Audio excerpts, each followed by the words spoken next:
আসসালামু আলাইকুম প্রিয় দর্শক, আশা করি আল্লাহর রহমতে ভালো আছেন। আজকে আপনাদের সাথে শেয়ার করব ঝাক্কা ইলিশ মাছের রেসিপি। আশা করি ভালো লাগবে।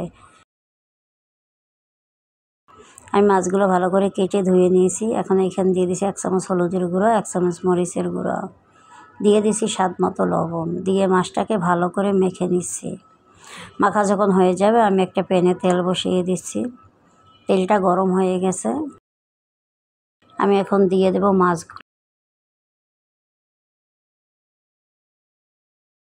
মাছগুলি আমার দেওয়া হয়ে গেছে। মাছটাকে আমি এপিট ওপিট ভালো করে কড়া করে ভেজে নেব। মাছগুলি উঠিয়ে নিচ্ছি।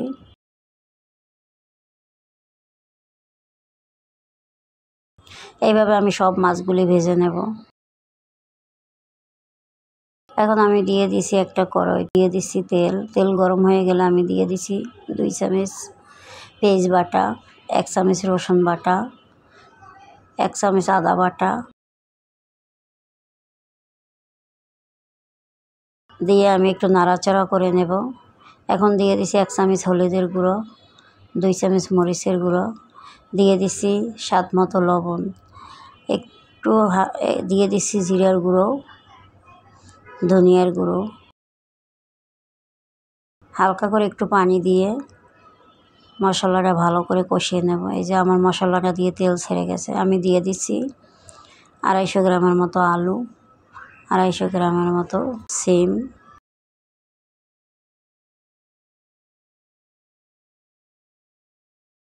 দিয়ে আমি ভালো করে একটু নাড়াচাড়া করে হালকা একটু পানি দিয়ে ভালো করে তরকারিটা কষিয়ে নেব। আমি এখন ঢাকনা দিয়ে ঢেকে দেব।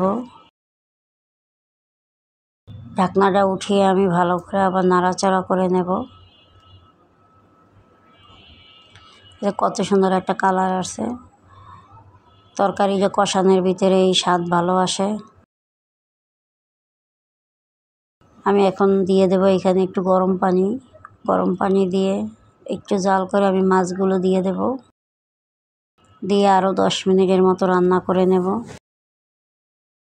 মাছগুলো দিয়ে দিছি।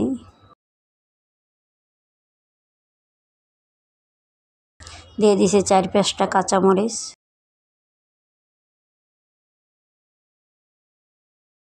এই যে আমার তরকারিটা হয়ে আসছে।